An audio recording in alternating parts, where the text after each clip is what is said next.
संध्याकाळचं भाजी वगैरे सगळे आणून घेतले, कोथिंबीर आणि पुदिना घेतलेले ते पण सगळं वेगवेगळे ठेवले। जेव्हा मी भाजी घेऊन येतो ना सगळं ती पेपरमध्ये पसरून ठेवते। पाणी वगैरे असतात ते सगळं असं पसरून ठेवले की सगळं पाणी निथळून जातं। फूल पाहिजे होतं, फूल घेऊन आले। सकाळचं भाजी वगैरे आवरून घेतले।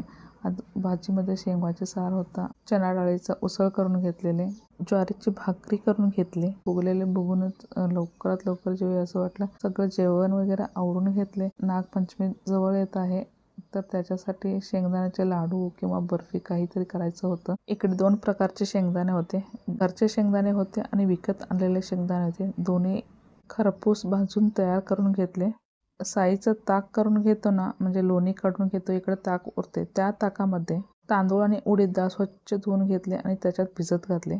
सकाळी भिजत घालायचं आणि संध्याकाळचा आपला डोसा तयार होतो। हातोहात इकडे रवा पण भाजूनच घेतले।